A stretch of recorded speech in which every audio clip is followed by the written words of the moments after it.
Hey everybody, welcome to Vegans Talking Shit. I'm Joey. I'm John. I'm Vanessa.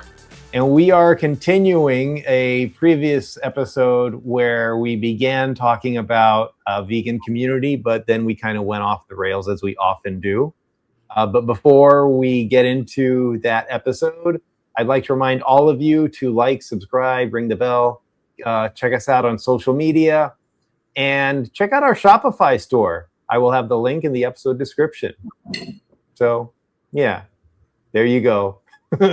So take it away. This is going to sound ridiculous and it's going to seem off topic, but I'm trying to make a point. I don't know if I'm going to actually make it. Is it going to be about comic books or movies? Let's see. Keep going. Actually, yeah. Episode 4 of... Well, okay. No. This is, but okay. I think that, and I think we've talked about this, John. I think that in a weird way, sometimes a really good movie can open people's eyes in ways that they may not even know is changing them internally. Of course. Like, yeah. I think that if there were a movie made that didn't beat you over the head, it wasn't in the title, but it had kind of a vegan message. I don't know how. I mean, I'm just, saying bullshit really, but I think that a movie, okay, like you watch a movie and you see something horrible happening to people. You might watch that movie. I'm sorry, I should be more specific. Something that happened to people in the past, a historical movie. You might not even know that event happened. I remember watching on HBO, there was this TV series called Watchmen. There was a movie directed by Zack Snyder based on the comic book by Alan Moore, but this was on HBO. It was a series called Watchmen. And through that, I learned about this massacre in Tulsa where, to put it, kind of in a crass way, basically a whole bunch of white people massacred black people. It happened in Tulsa. I had no idea that it happened. The only reason I know about it now, because I wasn't taught it in school, was because of this TV show. This TV show brought up this horrible thing that took place. And then I looked it up and it was, reading what actually happened is even more horrible. But I think that a lot of people saw that show and learned about what took place in Tulsa in, I believe, 1922. I'm not sure. So I think that a movie that can somehow get people to realize, A, how animal agriculture is affecting the environment, B, how it affects your health, and C, what it's doing to the animals. I think that if it's promoted in a way so that it doesn't come across as a vegan movie, I think it can go a long way. Now, there was a movie that kind of touched on that, Fast Food Nation, directed by Richard Linklater. And there's 20 to 30 other movies. Like, we can go off the list, right? And there's a lot of movies. Okja was one, right? But all these movies, there's so many different vegan movies out there, but they don't have the budget behind them. Right. Because unless it's a billionaire, unless Bill Gates all of a sudden becomes completely vegan and becomes an activist, or Jeff Bezos or Elon Musk or a super billionaire and does not care about losing money, I don't see that happening. But see, it can happen because what you're saying, while you're totally right, there is a vegan director who can do that and is very well known for making billion-dollar movies, James Cameron. He directed the Avatar movies. He directed Titanic, Terminator 2. He should wants to make a lot of money, though, because he would have more. He might have some vegan undertones in his movies, but he would have more of them. I mean, what I was thinking about as you're saying this is, again, what our Sergeant Vegan? You know what I want to call him, right? What? Sergeant Slaughter. Sergeant Slaughter from the WWF? Yeah. Why? Because That's the only sergeant that comes to mind when I hear sergeant and I'm referring to someone. I'm thinking Sergeant Slaughter. Sergeant Slaughter of all the people. God. So But so Sergeant Vegan talked about. Remember, he made the joke about the Happy Cow cream cheese. I don't even know what that cream cheese is called, but I remember it's cute, and I remember seeing it all the time. I remember it in my mom's house, right? Oh, I think they're the little ones, right? Yeah, everyone buys those because they're so cute. This little cow, right? And you see that on Chick-fil-A, right? And you see that on different commercials. It has to be industry wide. Like, it can't just be one movie. Like, all that stuff I just described to you is subliminal, right? Yeah.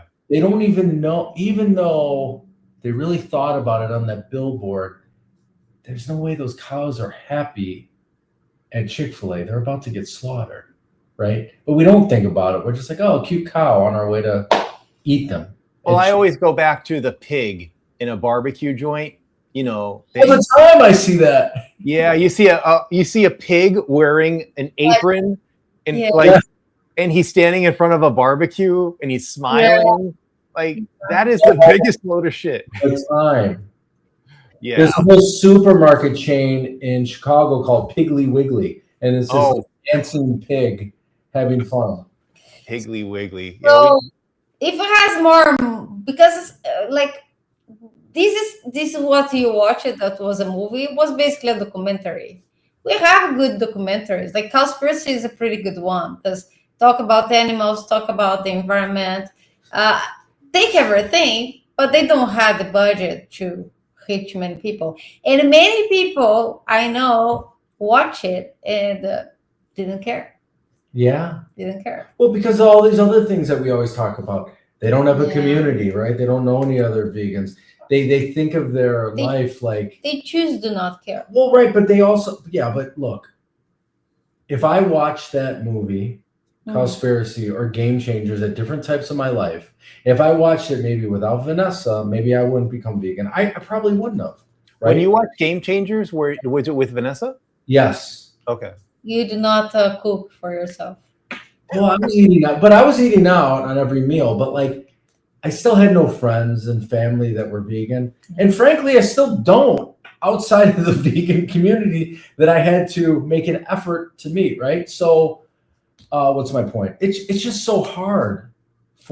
It's not that hard actually. We made the choices, and after we got in the community, after we sought out the restaurants, after we sought out the food to eat, we realized it's not that hard.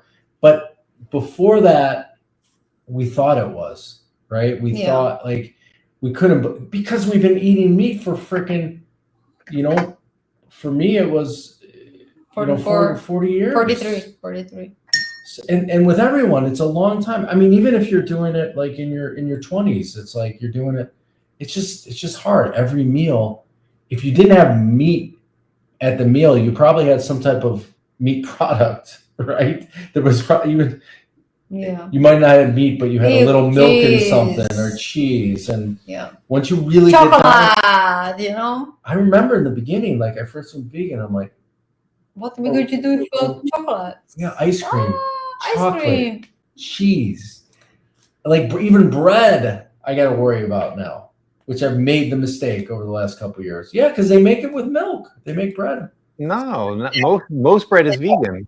Eggs, sorry. No, not most are vegan. No. Joy, to make the tuna sandwich, I had to look the entire, the Publix shelf of bread. I found 2 that was vegan. 2. Really? You better be careful. Just it's crazy. I think we can do a whole episode about. I know that the bread and cheesecake factory is vegan. That I know for a fact. Why? Because they told you? Because the waiter told you? No, because the list of ingredients is available at the store. They sell the bread at the stores. Oh, that's good. What about the bread that you have in your house right now? Is that vegan? I actually don't have bread in my house. Good for you. What about the last time you had bread at a restaurant? Last time I had, it was garlic rolls at John the Baker. They said that it was vegan. They don't use butter. It's made out of olive oil, and so good. Oh, the garlic rolls at John the Baker. Mm. Well, I don't know. It's just in restaurants pretty hard, because many breads take eggs. It's not about the butter or milk. It's eggs. So that's why Italian's bread. It's almost always eggs. I actually think for me, the meat part wasn't the hardest. It was everything that animal products is in. I think that part was like when I first like, oh, we're going vegan. I was like, okay, I got this, and like, it wasn't the meat that was the hardest thing. It was the ice cream. It was the chocolate. It was for Vanessa. For me, was the meat. Yeah, well, first it was the meat. Meat for me was red meat was 3 times a day basically. So did we eat that much a day? Yeah, here I ate less, but in Brazil it was like 3 times a day. And I never really liked chicken or pork or fish. Never really liked it. For me, always were red meat.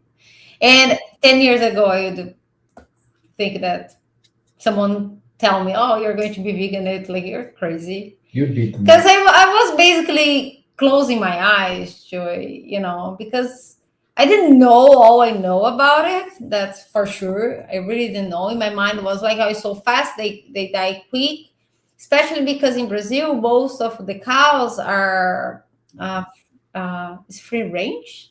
Yeah. Yeah, they are. You drive all over Brazil, you're going to see cows all over Brazil.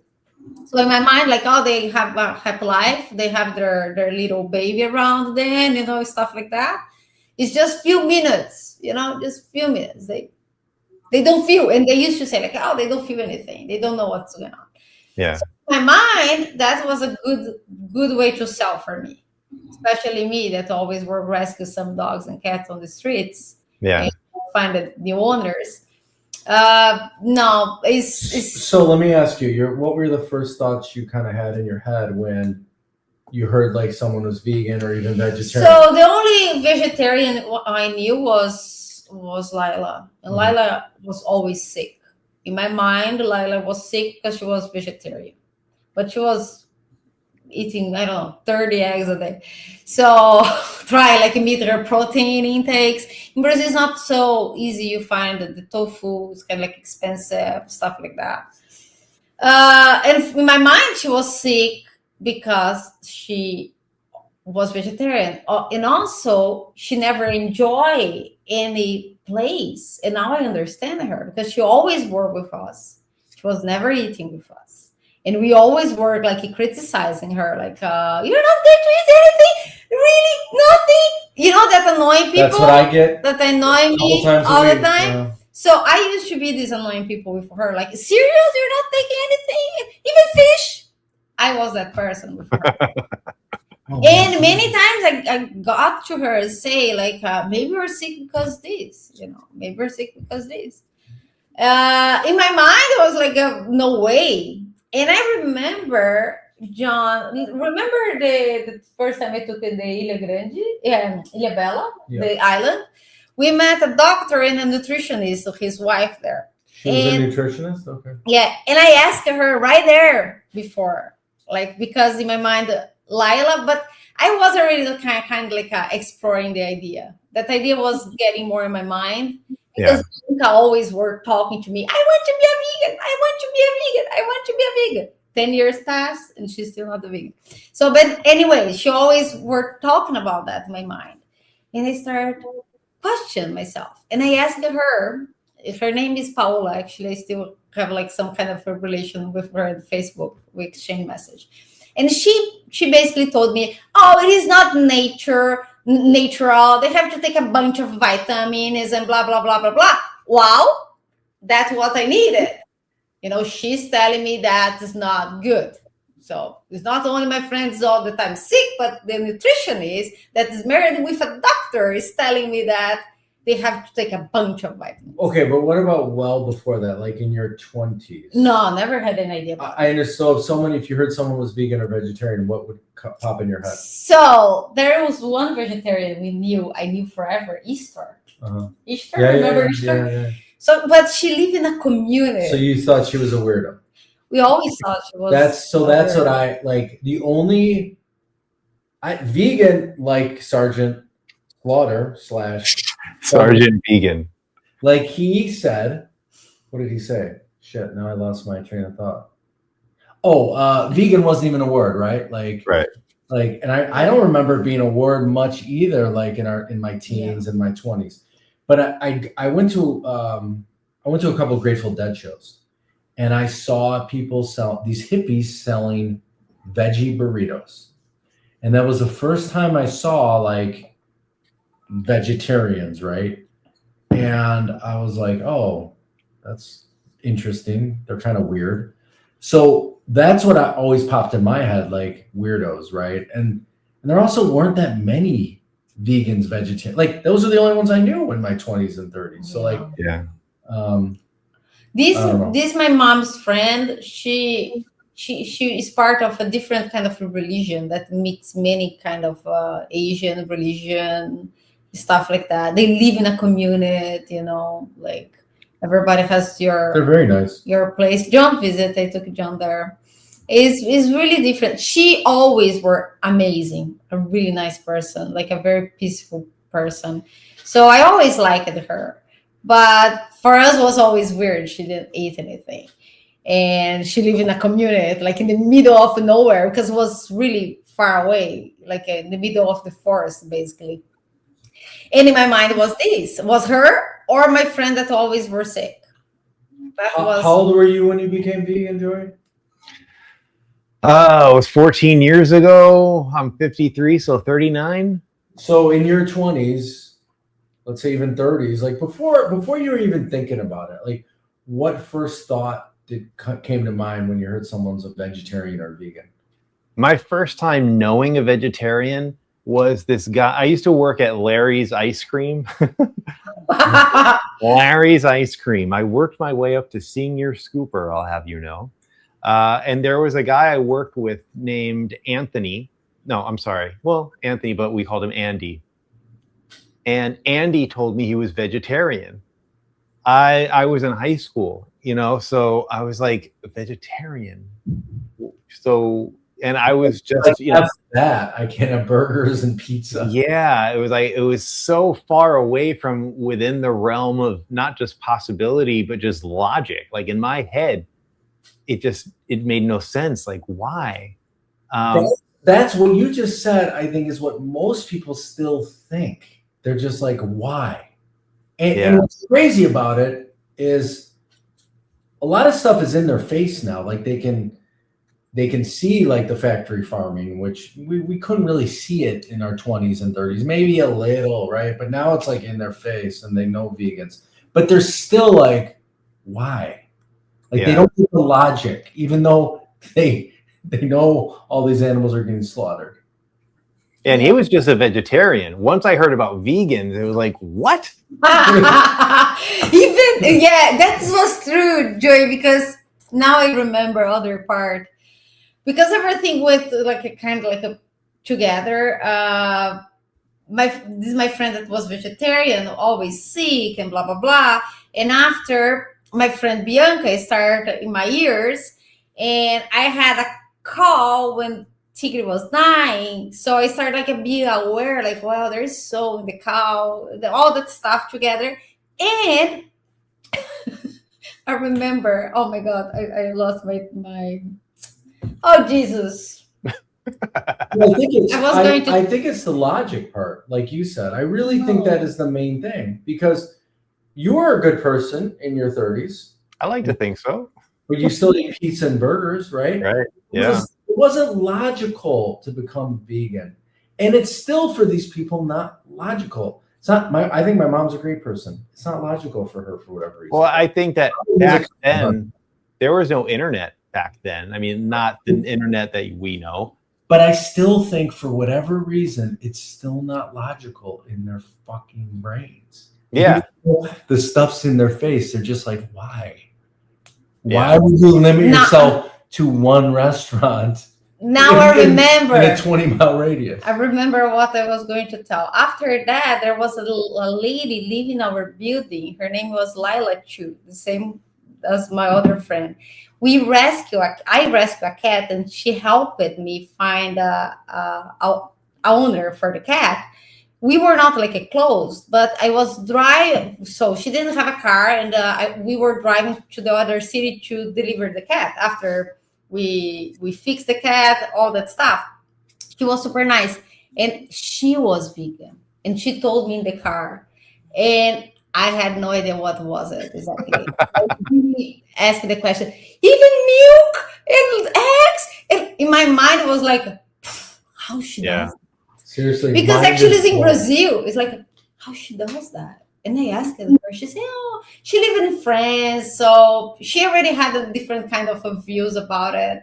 And she's still vegan. She Oh, wow. Yeah, I have her on my social media. We never were like a close friends, but she always were very nice. I always meet her going down, grabbing the car, leaving the condominium. Yeah, but she's still vegan.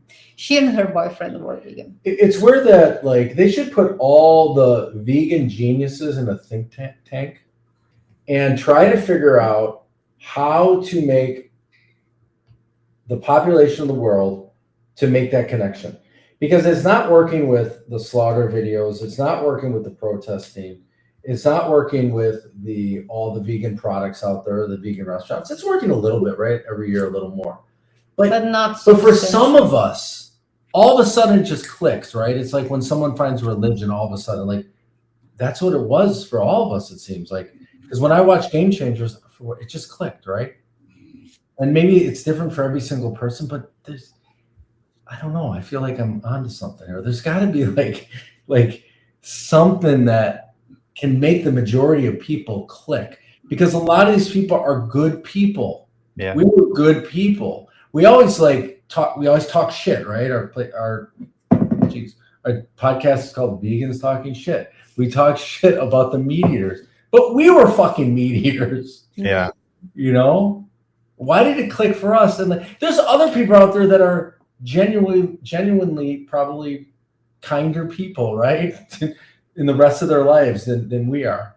But they eat meat every day. But going back to the community, that was the main subject. This situation about being vegan, for me, messed up a little bit with other communities for myself. So there is a good part, and I'm very grateful for have all my vegan friends community. I wish I could grow more our community and have more people, new friends, closest friends, like we became close. I wish I have more of that because I'm a people person. But in the other hand, for me going other groups, other kind of communities. I know you used to ride horseback, right? Yeah, I did. I used to love it. Yeah, so I mean, not just can you not do that, or at least not feel good about it. The people who you used to ride horseback with look at you differently. Those are my friends. Yeah, I still have one of my best friends. She's a coach. She's an instructor. Yeah, she's an instructor. Yeah. It's complicated, Jay, because right now I don't feel comfortable anymore, and many of the communities I used to love hang out there. I used to go to the question center just to hang out. Like I had so many friends. I always had a community there. I don't have this community anymore. I have a few of these friends that's left, but I do not feel comfortable to go there. I went there visit once. She was so happy that I show up to see her horse, but it was briefly, and I just saw her horse and laughed. Like, how long we stay there? A few minutes, couple hours. I don't think we got that. Well, riding horses is pretty anti-vegan, so I think that's a little different. But I think we all have to be more open to being with our meat eater friends. But frankly, we used to be there, and maybe they will change one day. We just all described it. We were never going to change. There's no. Yeah, I understand that 27 part. years old, 35 years old. There was no thought in my mind I wasn't going to eat meat. Well, you mentioned, that something clicked. I wish I could pinpoint what clicked for me. I cannot, but I do agree with you that, something just kind of clicked. I can tell you that when it clicked for me, was I was at a very sensitive moment because I had just rescued a dog, returning the dog to his owner. Or I should, well, anyway. I've heard. Sorry? I've heard the story. It's a good story. Yeah. And his indifference to me returning the dog angered me so much. And maybe it was ego, but in my head, it's like, I'm an animal lover. He is not, you know? And then while I'm dealing with that anger in me and that rage toward that individual who was indifferent to the fact that I returned his dog, he didn't even know the dog was missing. A friend of mine who happened to be vegan was like, hey, why don't you try it? And I was like, okay. And well, here I am now. So even despite all that, you know, I don't know if that perfect storm made me go vegan, or maybe a couple of days later, something else would have triggered it. I can tell you that a week or two before that, it didn't occur to me to go vegan. I don't know what clicked for me. I wish I did know. Yeah, for me, you know, I want to think about Vasi, my old friend who I'm no longer friends with anymore, who's no longer vegan. He mentioned the movie Game Changers, and I watched it because I was always open to different things. You know, I meditated. I stopped drinking when everyone thought it was weird for that. Like, so I'm like, oh, let's watch the movie, and then it clicked.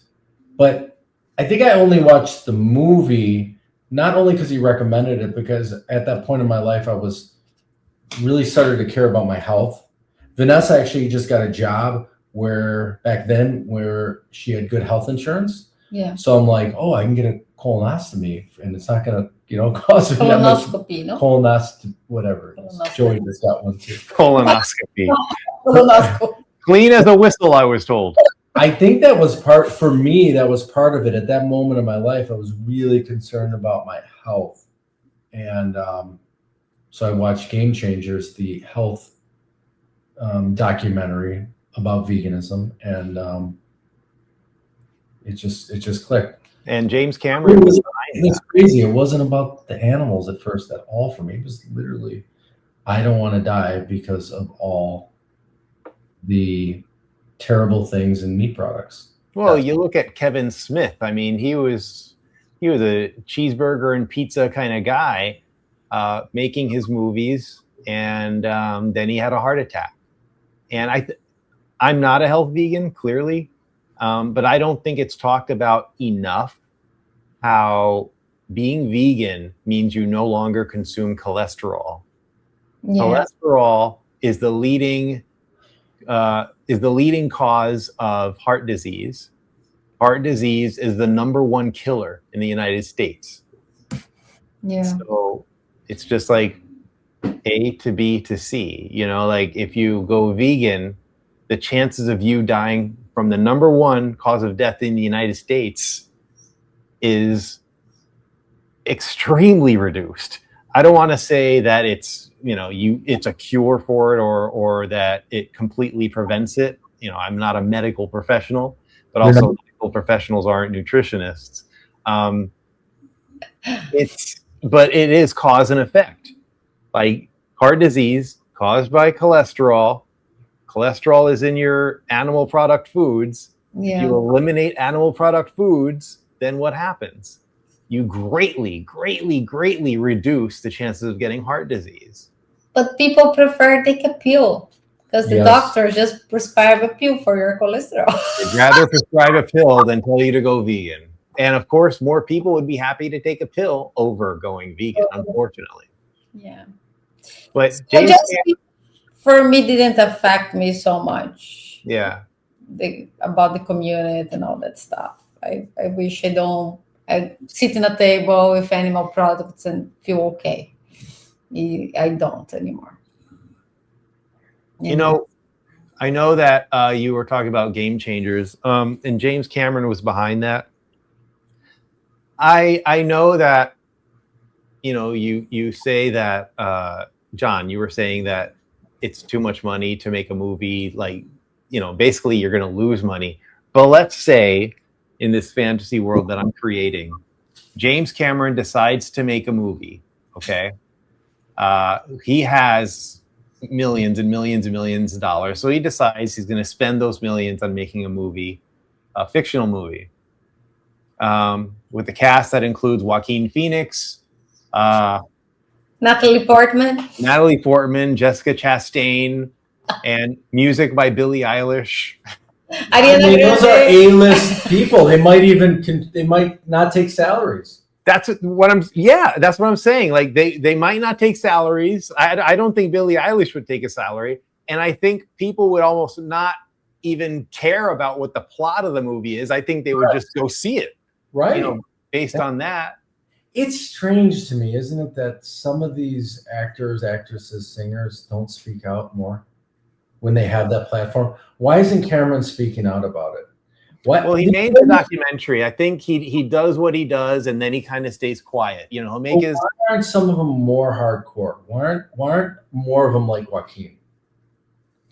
Yeah, I think it's a very small number. I think Joaquin Phoenix is very vocal. Billie Eilish is vocal. I mean, Billie Eilish is ballsy. Like she'll look at Elon Musk in his face and say, "Hey, why aren't you doing more?" You know.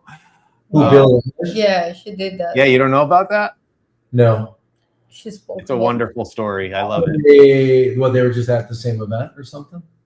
They were at, I don't remember the event. I just remember like it was a room full of people like Mark Zuckerberg and Elon Musk. And she was like, "You're a billionaire. What are you doing with your money?" Like I say, you guys, there is people here that has a lot more money than I do, and what they are doing to help, you know, something like that. They're not doing nothing. I think these A-list people some of them are just scared to get blacklisted because they will. If they speak, like, you know, Joaquin's gotten blacklisted from certain producers, directors for doing the things he's done. He doesn't give a shit. He doesn't. Some of these other people shouldn't either, because if they're worth 50 million, 100 million, whatever it is, who cares? They're not going to spend that money in their lifetime. So who gives a shit? Unless they're literally scared of their their safety and things like that. That's different. Yeah. That could also be, you know, because we don't know exactly behind the scenes what the industry can do. I mean, actually, you say that, and you know, we both have said this. Like, if Billie Eilish does speak out too much, or let's say Joaquin does speak out too much and gets blacklisted and never can sing again, never can act again, it actually isn't just affecting them. It's affecting everyone around them that has helped them get there. So they make you think about that stuff. Because Billie Eilish is, maybe she's worth 100 million, right? But like, what's her brother worth? Phineas, 20. And then what about her managers? What are they worth? Like $1 million or $2 million, and their family. So it can affect them. So maybe that's part of it.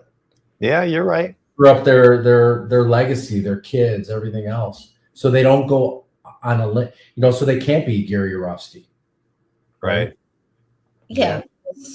Gary is hated so many places. I understand why, but it's still Gary.